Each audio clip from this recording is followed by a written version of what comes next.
लपंडाव मालिकेच्या आजच्या भागामध्ये आपण पाहतो की इकडे वेदूला हाक मारून सखी विचारते, जेवणाला काय करणार आहेस? त्यावर वेदू म्हणते, तुम्हीच सांगा ना बाप्पा. त्यावर मग सखी म्हणते, हे बघ काहीही चालेल पण कमी तिखट कर, कान्हाला जास्त तिखट. इतक्यात तिच्या लक्षात येतं की पुन्हा मी कान्हाचंच नाव घेते. घरातले सगळेच तिच्याकडे बघू लागतात. मनस्विनी मनातल्या मनात म्हणत असते, हा कान्हा जरी अजून या घरातून बाहेर पडलेला असला तरीही सखीच्या मनातून बाहेर पडलेला नाही आहे. मग मनस्विनी मुद्दामून पुढे सरसावते आणि सखीला म्हणते, शांत हो. मला जरी मनस्विनीची एखादी वस्तू खोलीमध्ये सापडली ना तर मलाही असाच त्रास होतो. ती या घरात अजूनही आहे असा भास होतो. त्यावेळी मग सखी आता म्हणते, बरोबर आहे तुझं आई. गेलेल्या लोकांच्या आठवणी, वस्तू का हे सुद्धा आपण आपल्याजवळ कुरवाळून नाहीच ठेवलं पाहिजे. हे आपण आपल्याजवळ ठेवलं तर अर्थात त्या गोष्टींचा आपल्याला त्रास होणारच ना. म्हणून आता आपण त्या वस्तूसुद्धा नाही ठेवायच्या. म्हणून मी आता एक डिसिजन घेतला आहे, ते म्हणजे मी त्या वस्तू का नाही ठेवणार माझ्याजवळ. त्यानंतर मग सखी आता तिच्या रूममध्ये येते. रूममध्ये येऊन आता ती पहिल्यांदा थेट कपाट उघडते. कपाट उघडून आता कपाटामध्ये कान्हाचे जे कपडे वगैरे असतात ते ती काढायला हात वर करते.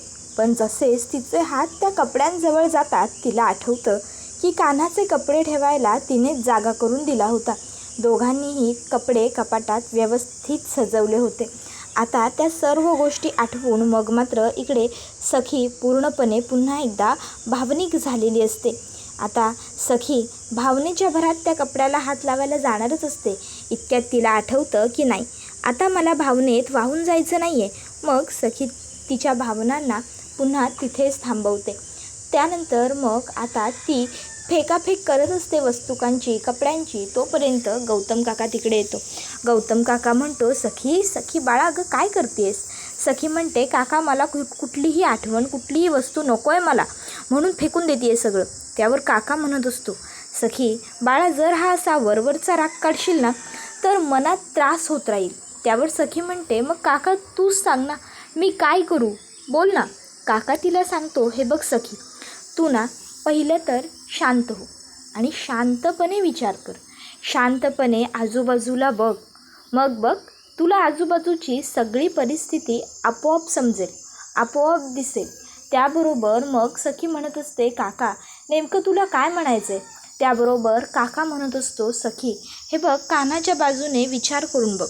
त्यावर सखी म्हणते, काका तू काय एवढी त्या कान्हाची बाजू घेतोयस रे? त्याने कुल्फीचा जीव वाचवला होता म्हणून का? त्यावर काका म्हणतो, नाही, त्याने कुल्फीचा जीव वाचवला म्हणून नाही सखी, तर मी त्याची बाजू घेतोय कारण मी सगळ्या बाजूने गोष्टींना व्यवस्थित बघतोय आणि तू नाही करत आहेस तसं. त्यावर सखी म्हणते, मग मी या वस्तूंचं काय करू काका? मला तूच सांग, तू सांगशील ते मी करेन. काका म्हणतो, कसं आहे ना बेटा, आपण आपल्या आयुष्यात ज्या गोष्टी सुरू करतो त्या गोष्टी अशा अर्धवट सोडायच्या नसतात गं. त्या गोष्टी पूर्ण करायच्या असतात. तुला नको आहेत ना या वस्तू, नको आहेत ना आठवणी, मग एक काम कर, जा आणि ह्या सर्व वस्तू त्याला परत कर. हो, परत कर. तुझ्या मनात असलेले प्रश्न, शंका सगळं विसर. विचार. बोलल्याने गोष्टी सुटतात, पण न बोलल्याने त्या तशाच साठून राहतात. आता काय करायचं आहे हा निर्णय तुझा आहे. मग आता काकाने एवढं समजून सांगितल्यानंतर सखीला काकाचं म्हणणं पटतं. सखी ठरवते की मी आता कान्हाबरोबर बोलेन. मग सखी म्हणत असते, काका पण खरंच? त्यावर काका म्हणतो, हो खरंच. हे बघ सखी, तू जितका विचार करत राहशील तितके प्रश्न पडत जातील, पण तू जर विचारलंस, बोललीस तर प्रश्न सुटतील. हे बघ बाळा, आता काय करायचं हा निर्णय सर्वस्वी तुझा आहे. पण प्रत्येक वेळी जे दिसतं तसंच असतं असं नसतं, हे लक्षात आलं आहे आता आपल्या. एवढी वर्ष मनस्विनी वहिनी आपल्या घरामध्ये तेजस्विनी वहिनी म्हणून राहत होती, आपल्याला फसवत होती. मग कशावरून? कान्हा जे वागला ते सगळं खोटारडच असेल. कदाचित गोष्टी बरोबरही असतील ना. विचार करून बघायला काय हरकत आहे? बोलून तरी बघ एकदा त्याच्याशी, नक्की तो हे सगळं का वागला, काय घडलं, बोलून बघ ना. बोलून प्रश्न सुटतात. लक्षात येत आहे ना मला तुला नेमकं काय सांगायचं आहे ते. मग सखीला कळतं की आपण सुद्धा कान्हाबरोबर बोलायला हवं. असं न बोलता निर्णय घेणं चुकीचंच ठरेल. काका म्हणतो, विचार कर. जे काही करशील ना बाळा, ते विचारपूर्वक कर. उगाचच्या उगाच असा वरवरचा राग काढू नकोस.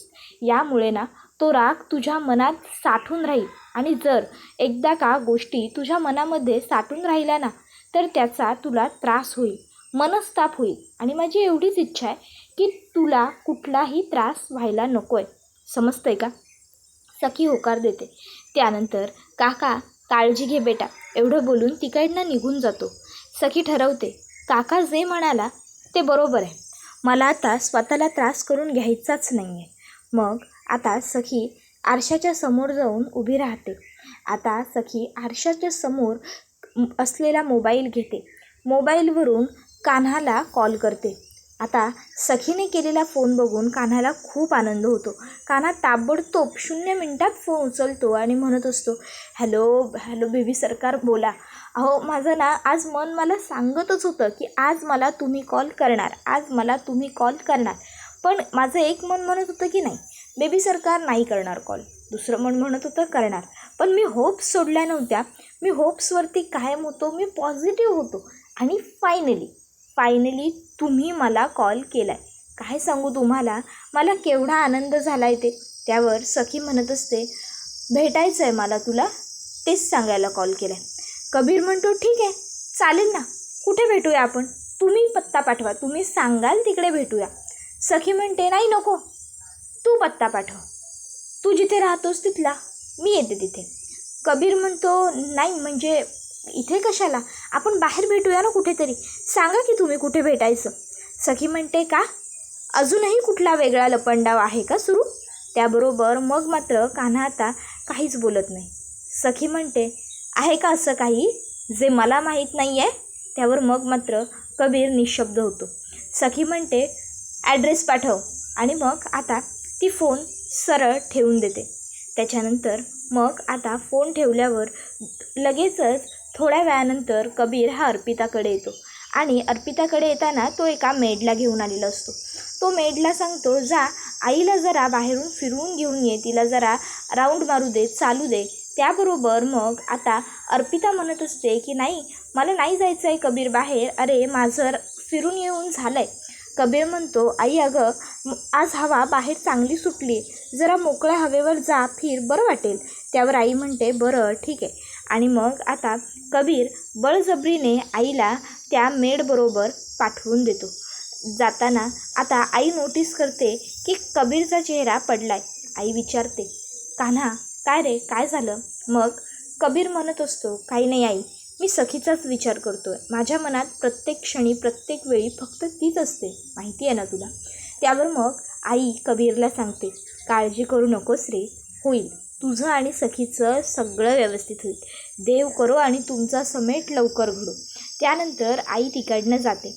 तर दुसऱ्या बाजूला आता सखीने एक मोठी सुटकेस घेतलेली असते आणि ज्यामध्ये ती कबीरच्या सर्व वस्तू भरत असते, पॅक करत असते. आता त्यामध्ये तिने कबीरचे शर्ट, पॅन्ट्स त्या सर्व वस्तू घेतलेल्या असतात, म्हणजेच कपडे घेतलेले असतात. त्यानंतर ती आता कबीरची बासुरी असते तीसुद्धा ठेवायला घेते. आता सखीच्या हातात जेव्हा कबीरची बासुरी येते तेव्हा तिला ताबडतोब कबीरने किती सुंदर मधुर बासुरी वाजवली होती आणि तिने किती छान ताल धरला होता तो प्रसंग आठवतो. आता तो प्रसंग आठवल्याच्या नंतर मग मात्र सखी आता त्या जुन्या आठवणींमध्ये पूर्णपणे हरवून गेलेली असते. पण सखी तरी पण कसाबसा स्वतःवरती ताबा ठेवते. त्यानंतर मग आता पुढे तिला ते मोरपंख दिसतं जे कबीरचं असतं. सखी ते मोरपंख हातात घेते आणि तिला आठवतं की कबीरने तिला हे मोरपंख दिलं होतं. आता ते मोरपंख सखी ठेवायला घेते. मोरपंख ठेवत असताना सखीला सगळ्यात जास्त त्रास होत असतो, कारण ते कबीरने तिला गुडघ्यांवरती बसून दिलेलं असतं. आता सखी तरीही ते मोरपंखसुद्धा ठेवत असते. हे सगळं काही मनस्विनी गपचूप मागे उभं राहून बघत असते. मनस्विनीला मात्र काहीही फरक पडत नसतो सखीला त्रास होत असल्याचा. सखी मात्र बिचारी खूप दुःखी होत असते. पण तरीही कसंबसं स्वतःला सावरत ती कबीरपासून वेगळं होण्यासाठी सगळं करत असते. तर दुसऱ्या बाजूला कबीर विचार करतो, चला मांना औषधं दिलेली आहेत, म्हणजे आता माँ काय लवकर उठत नाहीत आणि आता आईलासुद्धा बाहेर पाठवलं आहे, म्हणजे आईसुद्धा काही लवकर घरी येत नाही. आता सखी घरी आल्यावर तिच्याबरोबर बोलण्यासाठी फक्त मी एकटाच असणार आहे. बरं झालं. तर इकडे आता सखी त्या ठिकाणी पोहोचलेली असते. आता सखी तिकडे पोहोचते. ती गाडीतनं खाली उतरते. कबीरचं घर, त्याचं आवार इतकं मोठं असतं की सखी ते बघते. तर इकडे कबीर विचार करतो, अरे फोन कधी केला होता, मग ह्या अजून आल्या कशा नाही. एक काम करतो मी ना, शुभम करोती म्हणतो. जर इथे अशी वाट बघत उभा राहिलो तर काही वेळ जाणार नाही. मग कबीर शुभम करोती म्हणायला जातो. तर त्याच वेळी बरोबर सखी त्या ठिकाणी उतरलेली असते. आता सखी तिकडे उतरते आणि ती पुढे जाऊ लागते. आता अचानक चुकून तिथे असलेली जी गुलाबाची कुंडी असते तिला सखीचा पाय लागतो. कुंडी खाली पडते. त्याबरोबर मग आता कुंडी फुटलेली असते. तर इकडे कबीर हा सखीची वाट बघत असतो. बाहेर कुंडी सखीकडून फुटली आहे हे काही त्याला माहीत नसतं. कबीर शुभम करोती म्हणायला जात असताना त्याची नजर त्याच्या फॅमिली फोटोवर पडते. कबीर विचार करतो की नाही, काहीही झालं तरी हा फॅमिली फोटो पाहता कामा नये सखीने, नाहीतर तिला कळेल की त्या दिवशी हॉस्पिटलमध्ये भेटलेली बाईच माझी आई आणि तिची सासू आहे. आणि इतक्यात तरी सखीची आणि आईची भेट व्हायला नको आहे. सखीने जर हा फोटो पाहिला तर सखीला सर्व लगेच कळेल, अगदी ताबडतोब. तसं नको व्हायला.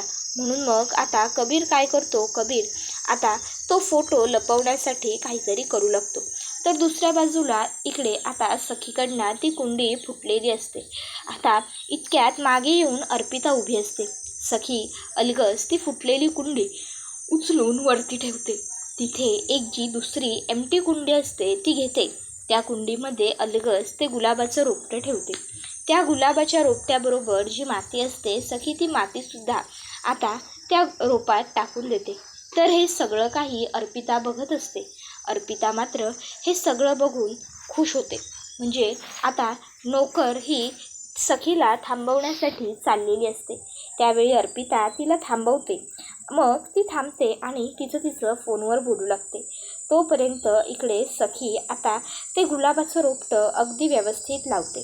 त्यानंतर मग ती ते रोप आता अलगद उचलून वरती व्यवस्थित ठेवते आणि त्या रोपामध्ये ती हात धुते, त्याला पाणीसुद्धा घालते. आता सखी हे एवढं छान करत असते, पण ती पाठमोरी असल्यामुळे तिला अर्पिताने पाहिलेलं नसतं. मग सखी तिकडे ते पाण्याचं जे मग असतं ते ठेवते आणि तिकडनं म्हणत असते की वा, खरंच गुलाबाला काटे नव्हते, बरं झालं. आणि मग ती पुन्हा त्या सुटकेसकडे पाहते. सुटकेसकडे पाहिल्यानंतर तिला त्या ठिकाणचं गांभीर्य कळतं. मग सखी कुठलाही वेळ वाया न घालवता ताबडतोब सुटकेस उचलते आणि घरात जाऊ लागते. सखीचे पाय मातीत असल्यामुळे आता सखीच्या पायांचे ठसे संपूर्ण घरात उमटू लागतील.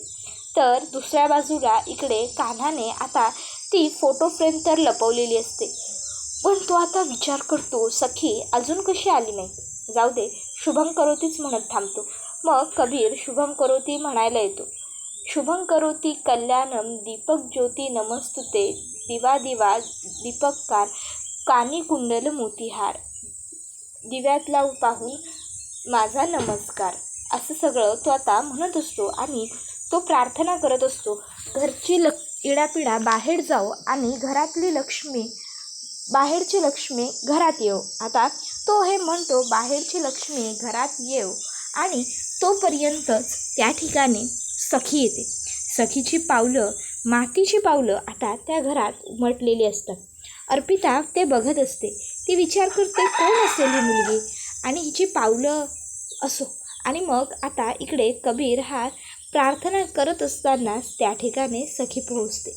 आता कबीर हा बाहेरची लक्ष्मी घरात येऊ म्हणायला आणि सखीने आत यायला अगदी एकच वेळ झालेली असते.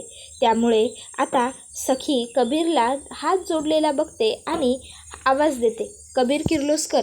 त्याबरोबर मग आता सखीने हा असा आवाज दिल्याबरोबर कबीर पटकन नमस्कार करतो आणि मागे वळतो. तर तिथे सखी असते. सखीला बघून कबीरला आनंद होतो. मग सखी कबीरच्या दिशेने पुढे चालत येऊ लागते. कबीर सखीच्या दिशेने पुढे चालत जाऊ लागतो. सखी आणि कबीर दोघंही जण एकमेकांच्या जवळ येत चाललेले असतात. तिथे आता मध्ये कोणीही येणार नसतं. इकडे आता सखी कबीरच्या समोर येऊन थांबते. कबीरसुद्धा आता सखीच्या समोर येतो. सखी आता कबीरचं ते वैभव बघून आश्चर्यचकित झालेली असते. ती म्हणत असते, खरंच आश्चर्य वाटलं. नाही म्हणजे एवढं असूनही लोकांना हाव असूही शकते हेही बघवलं नाही मला, म्हणजे कळलंच नाही. त्याबरोबर कबीर म्हणत असतो, नक्की काय म्हणायचं काय आहे तुम्हाला बेबी सरकार. त्याबरोबर मग सखी हातातली सुटकेस पहिल्यांदी खाली ठेवते आणि मग आता ती कबीरला म्हणते, खरंच तुला कळलं नाही का. कबीर म्हणतो, नाही कळलं. त्यावर मग सखी म्हणते, आश्चर्य. नाही म्हणजे एवढं प्लॉटिंग करणाऱ्या मुलाला एवढी साधी आणि क्षुल्लक गोष्ट कळत नाही म्हटल्यावर गोष्ट जरा आश्चर्य वाटण्यासारखीच आहे, नाही का. मला तरी आश्चर्य वाटलंच आहे. काय म्हणजे एवढं सगळं प्लॅन केलंस आणि मी मारलेला एक टोमणा तुला कळला नाही का. त्याबरोबर आता त्या ठिकाणी अर्पिता आलेली असते. अर्पिता आता हे बोलणं ऐकत असते. एखाद्या वेळी प्राण्याचं पोट भरलं असेल तर प्राणी शिकार करू शकत नाही, पण माणूस करू शकतो हे कळलं. कबीर म्हणतो, म्हणजे नेमकं काय म्हणायचं आहे तुला. त्यावर सखी म्हणत असते, खरंच तुला कळलं नाही आहे मला जे बोलायचं आहे ते. माझ्या बोलण्याचं तात्पर्य हे की प्राणी पोटासाठी शिकार करतो, पण कमीत कमी त्याचं पोट भरलं असेल तर तो शिकार करत नाही. पण माणसाच्या बाबतीत तसं नाही आहे. हे आज कळून चुकलं आहे मला. माणसाला किती हाव असू शकते, माणूस पैशांसाठी किती हापापलेला असू शकतो ना, हे दिसतंय मला. एवढं असूनही तू माझ्या आयुष्यात पैशांसाठीच आलास हे कळालं. त्याबरोबर कबीर म्हणत असतो, हे बघा बेबी सरकार, तुम्ही एकदा माझं ऐकून घ्या. सखी म्हणते, मला काही ऐकायचं नाही आहे. मी इथे आली आहे ते फक्त तुझे हे कपडे तुला परत करायला, तुझ्या ह्या वस्तू तुला परत करायला. ह्या वस्तू हे कपडे यांच्यापैकी काहीही मला माझ्याजवळ नको आहे, समजलं. माझ्या खोलीत नको आहे म्हणून. आणि आज वस्तू परत करते, हळूहळू आठवणीसुद्धा विसरेनच. आणि मग आता सखी कबीरला ते सगळं द्यायला आलेली असते. कबीर म्हणतो, खरंच तुम्ही माझे कपडे माझ्या वस्तू मला परत द्यायला आला इथपर्यंत. सखी म्हणते, हो अर्थात. म्हटलं ना की मला तू माझ्या आयुष्यात नको आहेस म्हणून. मग या वस्तू दिल्याच्या नंतरच तर हळूहळू मी विसरू शकेन ना सगळं, म्हणून आली आहे ह्या वस्तू द्यायला. हे घे. आणि मग आता सखी त्याला त्या वस्तू का देऊन तिकडनं निघून जाणार असते. त्यावेळी कबीर तिचा हात पकडतो आणि तिला सांगत असतो, बेबी सरकार, सना कधीच वेगळं नाही होऊ शकत, कारण ते सखी आणि कान्हापासून बनलेलं आहे. त्यावेळी सखी कान्हाच्या हातातून ताबडतोब तिचा हात हिसकावते. त्याबरोबर कान्हा म्हणतो, सॉरी, पण लक्षात ठेवा, सना कधीच वेगळे नाही होऊ शकत. सना कायम एक आहे, एक होते आणि एकच राहते. त्यावर सखी म्हणत असते, असं काहीही होणार नाही आहे. मला तुझ्याबरोबर राहायचंच नाही आहे. मला तुझ्यापासून वेगळंच व्हायचं आहे, समजलं ना. तुझ्यासारख्या खोटारड्या फसव्या मुलाबरोबर मी नाही राहू शकत. त्याबरोबर कान्हा म्हणत असतो की आपण कधीच नाही वेगळे होऊ शकत बेबी सरकार. आपण कायम एकत्रच असू, कारण मुळात सना वेगळे होण्यासाठी एकत्र आलेच नाही आहेत. सना आपण आहोत आणि आपण कधी वेगळे नाही होणार, लक्षात ठेवा. आता मात्र कान्हाचा हा कॉन्फिडन्स बघून सखीला आश्चर्यच वाटतं. अर्पितासुद्धा हे सगळं काही बघत असते. आता सखी ही म्हणत असते की तुला काय करायचं आहे. त्याबरोबर तो म्हणतो, तुमच्या त्या खोट्या आईला खोटं पाडायचं आहे. सखी म्हणते, ठीक आहे, मग उद्या भेटू सिद्ध करायला. त्यानंतर सखी आईला सांगते, आई, कबीरचा तुझ्यावर अजूनही विश्वास नाही आहे. मग ती म्हणते, अगं पण का, आता काय करणार आहे तू. त्यावर मग आता सखी म्हणत असते, आई, आज तो तुझे डोळे तपासणार आहे, ते सुद्धा डॉक्टरांच्या मदतीने. आज डॉक्टर काय खरं आणि काय खोटं ते सांगतील. त्याबरोबर हे ऐकून मग मात्र मनस्विनी चांगलीच घाबरते आणि हा व्हिडिओ इथेच संपतो. व्हिडिओ आवडला असेल तर व्हिडिओला लाईक करा. चॅनलवर नवीन असाल तर चॅनलला सबस्क्राईब करा आणि बेल आयकॉन आठवणीने प्रेस करा, जेणेकरून तुम्हाला पुढच्या प्रत्येक व्हिडिओचं नोटिफिकेशन मिळत जाईल आणि सर्व व्हिडिओंचा आनंद हा अगदी उत्तम पद्धतीने घेता येईल.